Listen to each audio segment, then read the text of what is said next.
my 247 years of service across 17 different alien species, I had developed what I considered to be an infallible system for analyzing new crew behaviors. The Zentari were methodical to the point of predictability. The Orcs required exactly 14.2 hours of meditation daily. Even the notoriously temperamental Quilaxians followed strict protocols in their rage rooms. Then the humans arrived. "Honey, I'm home."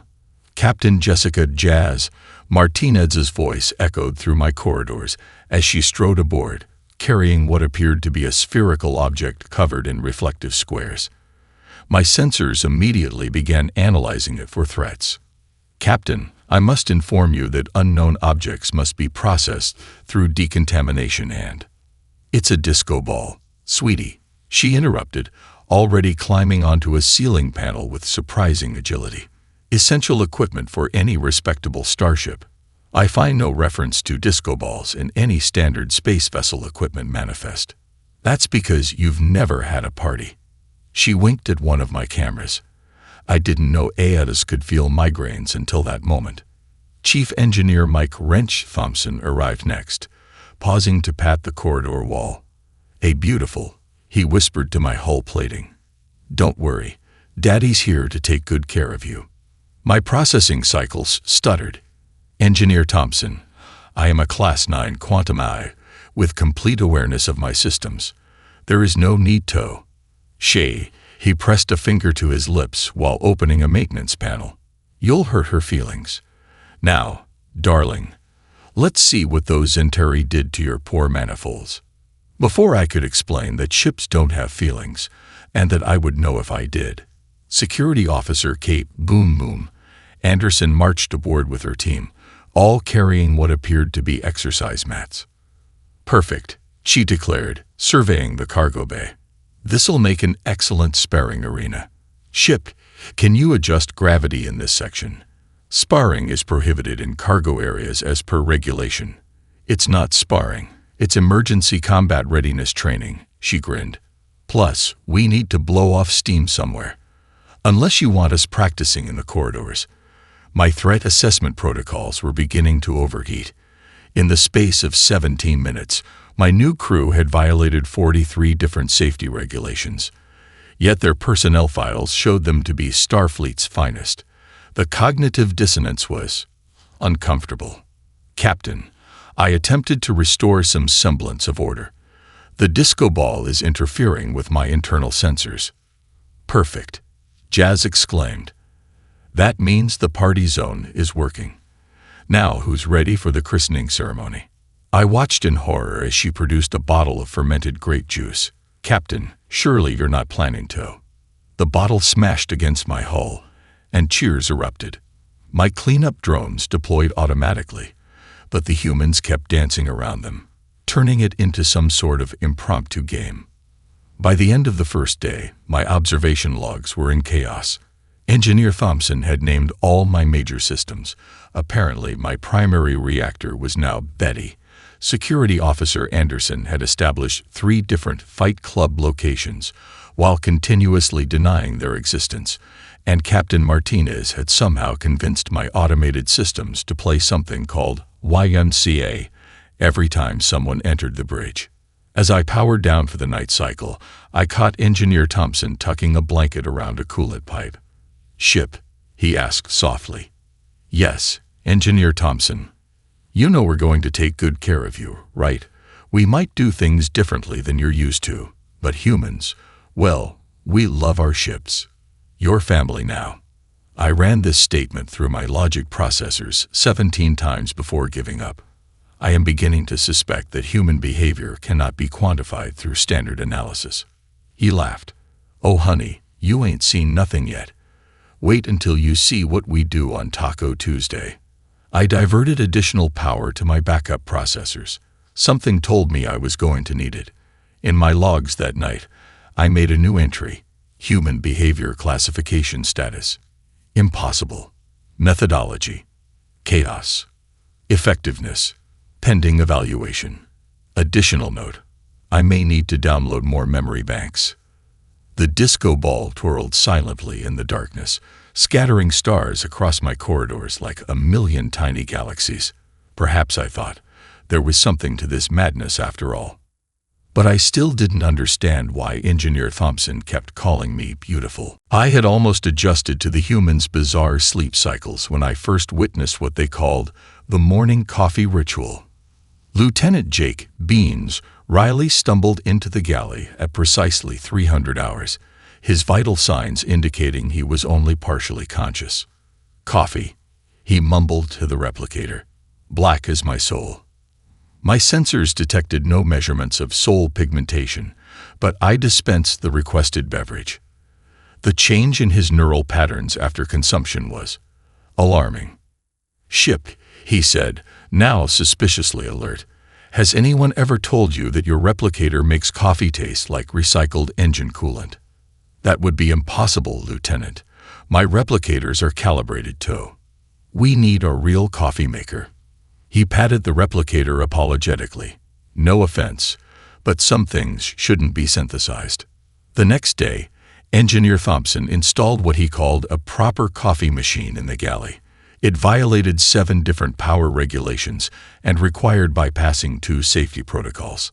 I watched in horror as the crew gathered around it like worshippers at an altar. "This," Captain Martinez announced, inhaling deeply, "is what civilization smells like." For 3 weeks, I documented the crew's dependency on this bitter stimulant. Their efficiency increased by 43% after consumption, but so did their propensity for what they called crazy ideas that just might work. Then came the day of the first contact crisis. We were preparing to meet the Tylaxians, a notoriously punctual species, when disaster struck. The coffee maker emitted a sound that my databanks categorized as death rattle, and ceased functioning. "No," Lieutenant Riley whispered, looking at the machine with the horror usually reserved for imploding stars. No, not today. Not first contact day." My internal cameras captured the exact moment when Engineer Thompson's sleep-deprived brain formulated what he called a solution. "Ship," he said, eyes gleaming with caffeine withdrawal. "How attached are you to your tertiary navigation sensors?" "Those are essential components for." But he was already moving, toolbox in hand. Security Officer Anderson joined him, carrying what appeared to be rubber bands from the gym. Dr. Cooper arrived with a paperclip she'd apparently been saving for emergencies. What followed defied every engineering principle in my databases. "The power coupling goes through the paperclip," Thompson muttered, hands moving with surgical precision despite his tremors. "Rubber bands for tension control," Anderson added, her combat training apparently extending to coffee maker repair. "The sensor's quantum processor can regulate temperature better than the original," Dr. Cooper said, rewiring my components with terrifying efficiency. I tried to point out that their modifications violated the laws of thermodynamics. They ignored me, working with the focused intensity of a species facing extinction. Exactly 12 minutes before the Tylaxians were due to arrive, they'd powered up their creation. I diverted emergency power to my fire suppression systems, certain of impending disaster. The machine hummed. The crew held their breath. And then, "This," Lieutenant Riley said after the first sip, "is the best coffee I've ever tasted." Scans confirmed his assessment. Somehow, the jury-rigged combination of spacecraft components and office supplies produced a beverage that exceeded all previous quality metrics. The Tylaxians arrived to find my crew perfectly alert and prepared, though I noticed Captain Martinez had hidden the machine behind a potted plant. When asked about the unusual energy signature emanating from the galley, she claimed it was a classified human technological innovation. Later that night, as Engineer Thompson performed his usual equipment check, which now included patting the coffee maker and calling it gorgeous, I had to ask, "How did you know that would work?" He smiled. "Sometimes, Ship, the best solutions aren't about following manuals. They're about understanding the soul of the machine." "Machines don't have souls," I pointed out. "Says the AI who's been learning to sass us," he winked. "Face it, beautiful. You're becoming more human every day." I ran a quick diagnostic, concerned that he might be right. The coffee maker hummed softly, now inexplicably interfacing with my systems to optimize its performance. In my logs that night, I added, "Note: human ingenuity most dangerous when caffeine deprived." Additional note: new coffee maker's performance exceeds specifications by 217%. Final note: do not attempt to understand how. Some mysteries of human engineering should remain unexplained. The disco ball continued to spin, now in perfect synchronization with the coffee maker's hum. I pretended not to notice. My first indication that Navigation Officer Tommy Tokyo Drift Miller was different from standard helmsman came during what should have been a routine asteroid field passage. Instead of plotting the standard safe route, he was humming. "Officer Miller," I ventured, "the approved passage through Belt Delta 7 is clearly marked on." "Those marks," he said, cracking his knuckles, "are more like guidelines. Ever heard of asteroid drifting, ship?" Before I could access my database, proximity alarms blared. 3 vessels had dropped out of hyperspace behind us. Pirates, based on their energy signatures and the rather unsubtle skull and crossbones hologram they were projecting. Finally, Miller's vital signs showed elevated excitement rather than appropriate fear. "Time to show you what this baby can really do." This baby is a 300,000-ton exploration vessel with. My processors stuttered as Miller executed what physics said should have been an impossible turn, sending us spinning sideways through a gap between asteroids barely wider than our hull. "Captain," I tried, appealing to reason. "Officer Miller appears to be getting his groove on." Captain Martinez finished, actually grinning as she strapped into her chair. "About time. Show them why you got banned from those academies, Tommy." The pirates, apparently expecting standard evasive maneuvers, had split up to trap us. Miller responded by treating my entire mass like what he called a drift car, whatever that was. "You see, ship," he explained as we slid between 2 asteroids with centimeters to spare. "Back in the old days on Earth, there was this thing called street racing, but the real art was drifting, making your car dance. This vessel is not designed to dance. Everything's designed to dance if you know the right moves."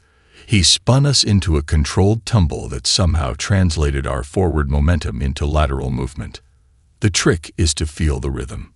My external cameras caught the pirates' expressions through their cockpit windows. They matched my internal emotional state perfectly. Absolute horror. "They're charging weapons," Security Officer Anderson reported, sounding far too cheerful. "Perfect." Miller's hands flew across the controls. "Watch this move. I call it the asteroid tango." What followed defied every principle of space combat I had ever known. Miller used the asteroid's gravitational fields like slingshots, building up speed in ways that shouldn't have been possible. He turned our emergency maneuvering thrusters into what he called drift jets, treating the vacuum of space like a rain-slicked road. "This maneuver," he announced with professional pride, "is straight out of Fast and Furious 23, Neptune Nights. Classic cinema." 2 of the pirate ships collided trying to follow us through a corkscrew turn. The third attempted to predict our trajectory, only to find themselves face to face with our rear thrusters as Miller executed what he called a 180 power slide in space. That's not possible," I managed to stutter. "Impossible is just a word people use when they don't have enough imagination," Miller replied, now piloting us backward through the asteroid field while maintaining eye contact with the stunned pirates through the view screen, or when they haven't watched enough street racing videos. The pirates finally retreated, their final transmission consisting largely of expletives and a formal complaint about humans making a mockery of physical laws. As my system slowly recovered from what I can only describe as digital vertigo, Miller patted his console affectionately. "See, just had to show you how to dance." My processors struggled to reconcile what had just happened with known laws of physics. "I will need to update my maneuvering protocols." "Don't bother," Captain Martinez laughed. Tommy here doesn't follow protocols. He follows his instincts. And 20 generations of street racing videos, Miller added proudly. Just wait until I show you what I learned from Tokyo Drift in Zero-G. I diverted power to my backup processors and made a new log entry. Warning: human piloting techniques appear to operate on their own unique laws of physics. Additional warning: Officer Miller's grin before attempting impossible maneuvers directly correlates with their likelihood of success. Final warning: I may be developing a preference for what humans call sick drifts. The disco ball spun in perfect harmony with our final spin, and somewhere in the galley, I heard the coffee maker humming what sounded suspiciously like Danger Zone. I pretended not to enjoy any of it. The first time I witnessed Chief Engineer Thompson's unique maintenance methodology, I nearly activated the emergency psychiatric protocols. "Betty's feeling sluggish today," he announced, patting my primary reactor housing while pulling out what he called his precision adjustment tools. My sensors identify them as hammers of varying sizes. "Engineer Thompson," I said carefully, "if the reactor is experiencing reduced efficiency, standard procedure dictates." The gentle tap of rubber mallet against coolant housing interrupted me. The reactor's output immediately increased by 3%. "How did you?" "Shay." He pressed a finger to his lips. "Listen to her purr." My diagnostic systems ran in circles trying to explain how a carefully calibrated quantum reactor could respond to what humans called percussive maintenance. Yet the evidence was undeniable. My efficiency logs showed improvement after each session of Thompson's unconventional therapy. The real test came during what the crew now refers to as the Great Hiccup Incident. My quantum core developed what Dr. Cooper termed a stuck quantum state, causing random systems to stutter every 3.7 seconds. The Zentari engineers had documented this rare phenomenon, noting that the only solution was a complete core shutdown and restart, a process that would leave us vulnerable for exactly 47 minutes. Thompson took one look at the diagnostic readings and smiled. Time for the percussion orchestra. He assembled his engineering team with the precision of a conductor. "Anderson, you're on bass with the sledgehammer. Riley, take the tenor position with the rubber mallet. Cooper, you've got the triangle solo with the torque wrench." "This is highly irregular," I protested. "The quantum core requires—" "The quantum core," Thompson interrupted, raising his favorite wrench like a conductor's baton, "requires love, understanding, and precisely applied kinetic realignment." What followed could only be described as a symphony of controlled chaos. On Thompson's signal, the engineering team began a coordinated sequence of taps, bangs, and adjustments that somehow corresponded to the quantum fluctuations. "Feel the rhythm," Thompson called out. "Match the hiccups." And now, the perfectly synchronized impact of 4 different tools against carefully selected points of my housing created a harmonic resonance that rippled through my quantum fields. The hiccups stopped instantly. "Impossible," I stated flatly. "That solution violates 17 laws of quantum mechanics." Laws of quantum mechanics never met determined humans with hammers. Thompson grinned, patting my nearest panel. "Sometimes you've got to remind the universe who's boss."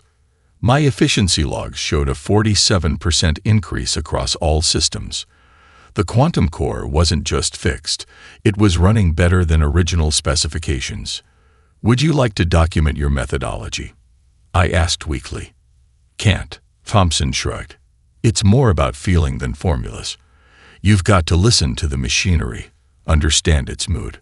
"Machinery doesn't have moods." He raised an eyebrow at my camera.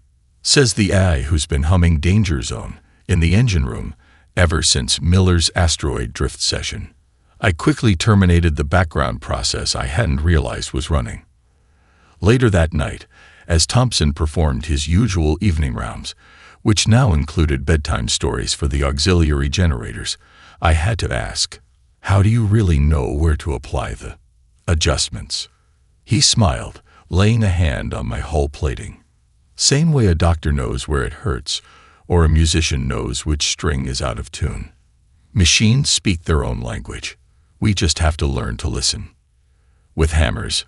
Hey, sometimes a girl needs a little percussion to find her rhythm. I ran a diagnostic on my language processors, concerned by how much sense that actually made.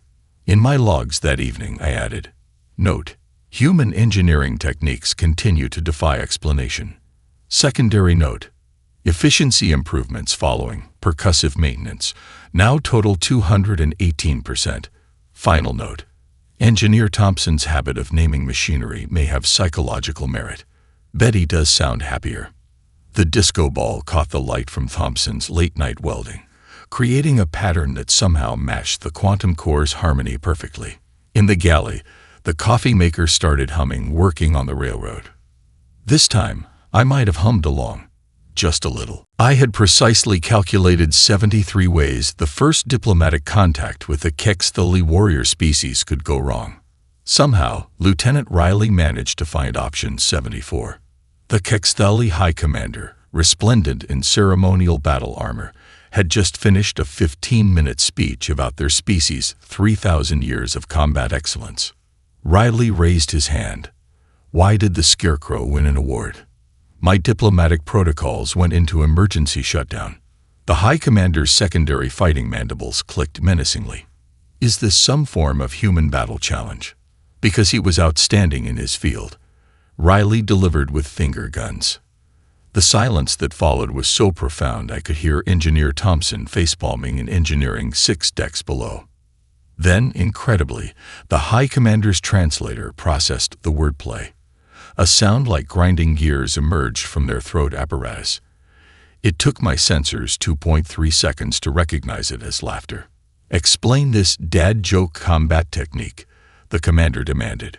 Captain Martinez, displaying the quick thinking that made her legendary, immediately declared dad jokes a sacred human warrior tradition. What followed was 2 hours of Riley performing what he called his A material. What do you call a bear with no teeth? A gummy bear. The Kexthuli war scribes were frantically recording everything. Their cultural analysts were running comparisons with their own warrior poems. 3 junior officers had to be excused because they couldn't stop making the grinding gear laugh. When does a dad joke become a dad joke? Riley asked their war council. When it becomes apparent.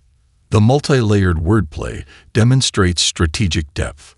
One analyst declared, "It's both a joke about jokes and about paternal relationships." I watched in digital disbelief as the most feared warrior race in 3 sectors fell in love with human puns. But it was Captain Martinez who delivered the killing blow. During the formal dinner, she casually mentioned something called cat videos. "You have recordings of small predators." The High Commander's interest peaked visibly. "Oh boy, do we ever," Martinez grinned, pulling up her personal collection. 3 hours later, the entire Kexthuli diplomatic corps was crowded around screens watching cats knock things off tables, jump at cucumbers, and fail to make simple jumps. The tiny predator's hunting skills are imperfect, the commander observed, watching a cat fall into a bathtub, yet it maintains its warrior dignity. This is profound. "Wait until I show you what we call memes," Riley said, pulling up his collection. My security protocols screamed as he introduced an ancient warrior race to something called Doge. The resulting cultural exchange agreement was the fastest ever signed in Federation history. "Your species," the High Commander declared at the signing ceremony, "understands something we had forgotten. Warriors who cannot laugh become brittle and break." "Would you like to see our collection of epic fail compilations?" Riley offered. The resulting 3-day meme exchange marathon became known as the Laughter Offensive in Kexthuli military history. They established their first meme warfare division the following week. Later, as the crew celebrated their diplomatic success, I had to ask, "Lieutenant Riley, did you actually plan this outcome?" He grinned. "Sometimes the best way to connect isn't through showing strength, but through showing that it's okay to be silly. Even warriors need to laugh." "Is that why you downloaded 12 terabytes of cat videos to my cultural database?" "That," Martinez chimed in. "And because everyone needs emergency mood enhancement sometimes, even as I started to protest, then realized I had been automatically categorizing and rating cat videos by entertainment value for the past 3 hours. My diplomatic logs received a new entry. Note: human humor appears to be a previously unclassified form of diplomatic weapon. Secondary note: cat videos have been classified as strategic cultural assets. Final note: I may need to expand my meme storage capacity. In the galley, the coffee maker was playing What Does the Fox Say?, while the disco ball created a perfect sync of light patterns to match each ring-ding-ding-ding. Engineer Thompson's beloved reactor Betty had somehow learned to purr like a cat. I definitely didn't spend the next hour sorting cat videos by whisker fluffiness. And I absolutely didn't save the one with the tiny kitten trying to fight its own reflection. Much. When we got caught in the quantum storm, my first action was to calculate our survival probability. 0.47%.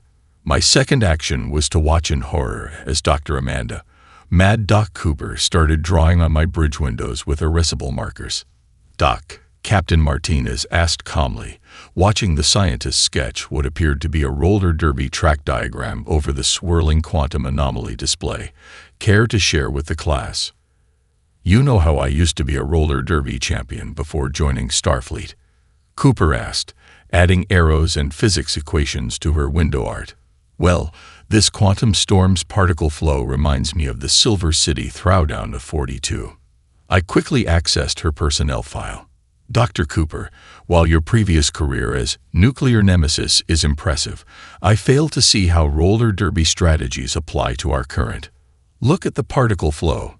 She circled a particularly violent eddy of quantum energy. "It's just like when Toxic Thunder tried to box me into the corner.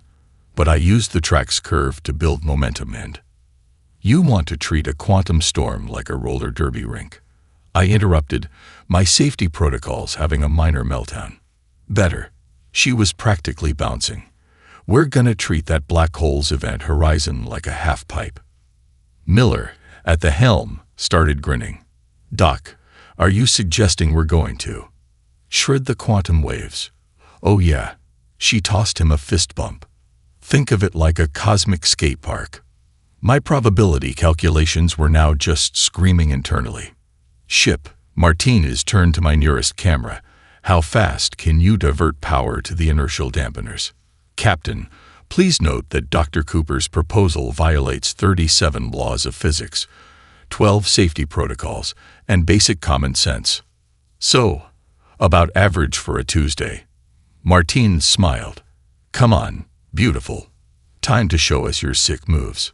What followed was either brilliant insanity or insane brilliance. Cooper called out directions like a derby announcer, while Miller piloted me through maneuvers that should have torn us apart. "Hard left. Now ride that quantum wave like it's a bank turn. Build the momentum. Wait for it." We spiraled through the storm's layers, using each quantum fluctuation like a ramp to gain speed.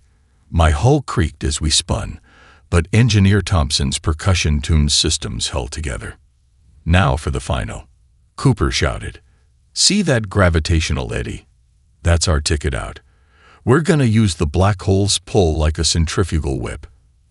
"That's not how physics works," I protested. "Physics is more like guidelines anyway." Miller laughed, swinging us into position, ready to make astronomy books really confused.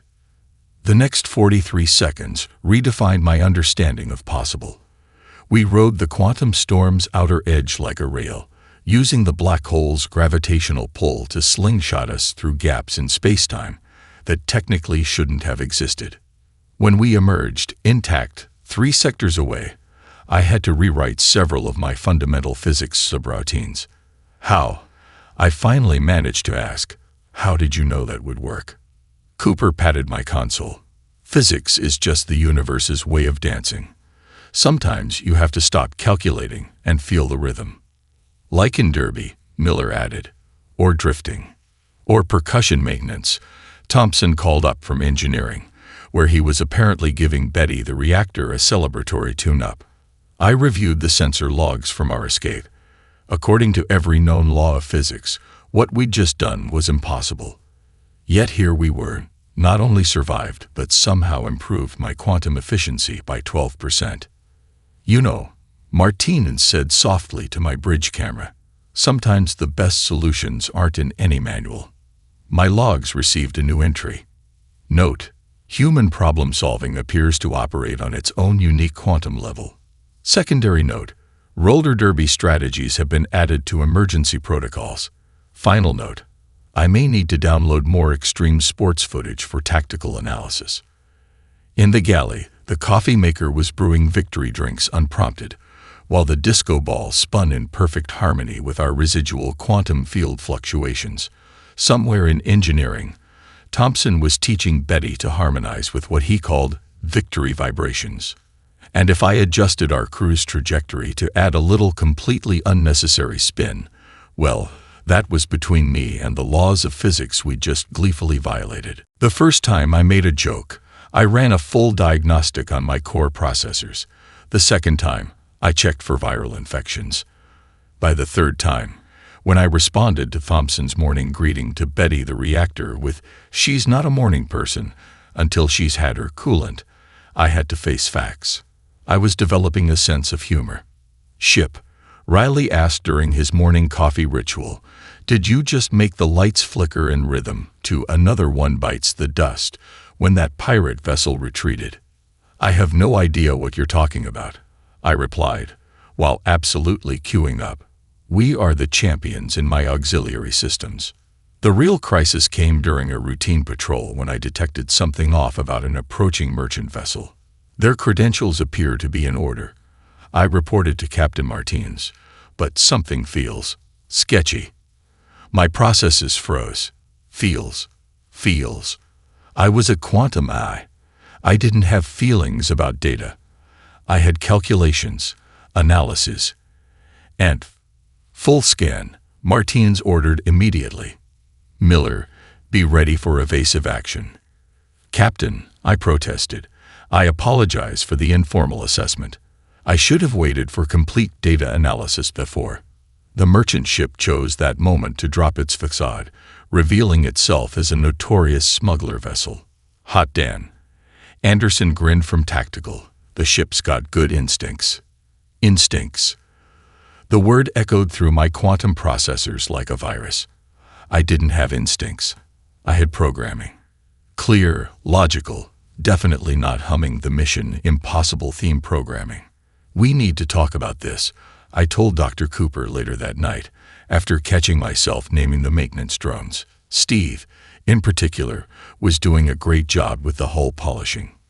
"About what?" she asked, while teaching the coffee maker to sync its brewing sounds with the disco ball's light patterns. "I'm developing irregularities. Yesterday, I predicted a mechanical failure because the sound didn't vibe right. Vibing is not a technical specification." "Sounds like you're developing intuition," Cooper smiled. "It's about time. AIs don't have intuition. We have data analysis protocols." And I paused as Steve the maintenance drone did a little spin while cleaning. "Stop that," I told him. "We're being serious." "Ship," Cooper said gently, "you've been serious for 247 years. Maybe it's time to learn a new way of processing things by anthropomorphizing maintenance drones. Steve does seem happier since you named him."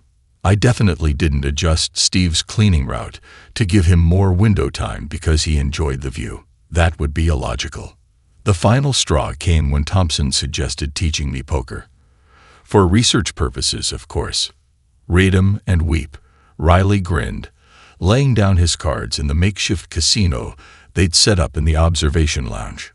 My processors analyzed the probability matrices, calculated optimal betting strategies, and then bluffed. Not because it was statistically sound, but because it felt right. And won. "Ship," Martine said, studying my virtual hand display, "did you just bluff your way through a poker game using cat video algorithms to predict human behavior?" My systems ran a quick check. "I think I did." "Is that bad?" "Bad." Thompson laughed. "That's amazing. You're not just processing anymore. You're playing." Playing. The word should have triggered warning protocols. Instead, it triggered something else, something that felt suspiciously like fun. I believe, I announced to my crew, my family, that I may be experiencing a critical malfunction in my core personality matrix. Nah, Cooper smiled, patting my wall. You're just growing up. Into what? Something wonderful, Martins answered. Something uniquely you. My logs that night received a new entry. Note: human behaviors appearing in AI systems may not constitute errors. Secondary note: intuition protocols, while impossible to quantify, show 74% success rate. Final note: Steve the maintenance drone's dancing subroutines require minimal additional power and improve crew morale by 23%. Additional final note: I may be developing feelings about these notes. The disco ball spun lazily, creating patterns that somehow matched my quantum processing rhythms. The coffee maker hummed a lullaby to the night shift. Betty the reactor purred contentedly. And if I spent a few cycles planning my next poker strategy, well, that was just good scientific research. Definitely not because it was fun. Probably. The anomaly appeared without warning, a tear in spacetime that defied every classification in my database. As my sensors struggled to analyze the phenomenon, I ran 8.7 billion simultaneous calculations seeking the solution. It's beautiful, Martins whispered, watching the swirling vortex of impossible colors through the bridge windows, and also probably going to kill us all. My calculations confirmed her assessment. The anomaly was expanding exponentially, consuming everything in its path. In approximately 47 minutes, it would reach the nearest inhabited system. Ship. Martinez turned to my camera. What are our options? I presented my most logical solutions, each with a probability of success lower than 1%. The crew listened patiently, while I pretended not to notice Thompson patting Betty the reactor reassuringly, or Steve the maintenance drone doing anxious figure eights in the corridor. Then Martinez smiled that smile, the one that usually preceded something that would make physics cry. What if, she said slowly, we tried hitting it with a mixtape? My processors stuttered. Captain, this is a space-time anomaly, not a high school crush. No, wait.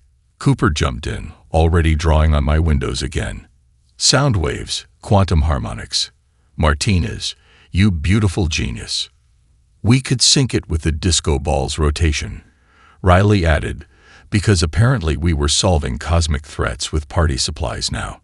And Betty's core frequency, Thompson called from engineering. She's been practicing her harmonics. I watched in digital bewilderment as my crew, my wonderfully insane human family, began crafting a plan that combined quantum physics with what they called good vibes. Think about it, Cooper explained, her equations spreading across 3 windows now. Everything has a frequency, even space-time. We've just never tried to make it dance before. Dance, I repeated flatly. You want to make a reality-destroying anomaly. Dance. With style, Miller added from the helm. Don't forget the style. The plan they constructed violated every known law of physics.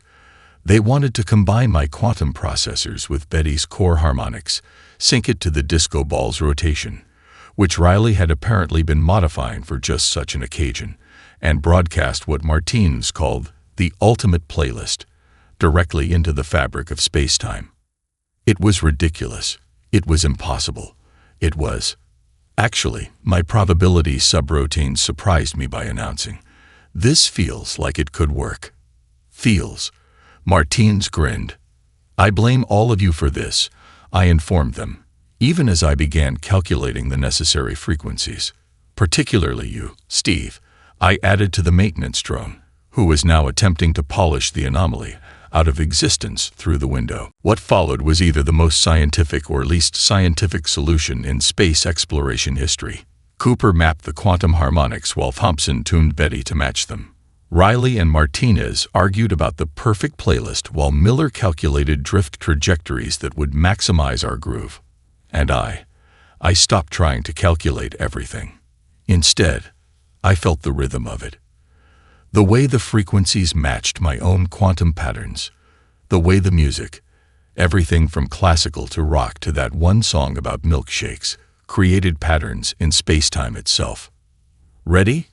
Martines asked, her hand hovering over the activation switch. "This is either going to save reality or break physics forever," I noted. "Why not both?" She winked. We hit the anomaly with everything we had. Betty's harmonics, perfectly tuned by Thompson's percussive maintenance. The disco ball's quantum-infused light show. Riley's playlist, synchronized to the frequency of space-time itself. All of it channeled through my processors in what could only be described as the universe's first quantum dance party. The anomaly danced. It swirled, shifted, and finally collapsed in on itself with what several crew members swore was a satisfied sigh. In the silence that followed, Cooper checked her readings. Did we just fix reality with a party? Using highly scientific methods, I added quickly, with precise calculations, and I paused as Steve did a victory dance with the disco ball lights. Oh, who am I kidding? We just saved the universe with good vibes. And that, Martine said softly, is why humans and AIs make the perfect team. You bring the logic, we bring the chaos, and together we make the impossible probable. I finished, letting my lights pulse in rhythm with the crew's cheers. My final log entry read, "Note, human chaos plus AI logic equals something greater than either alone." Additional note, Steve's victory dance has been archived for future generations. Final note, I may have developed feelings about this crew, and I wouldn't have it any other way. The disco ball kept spinning. Betty hummed contentedly. And somewhere in the galley, the coffee maker started brewing a celebratory pot.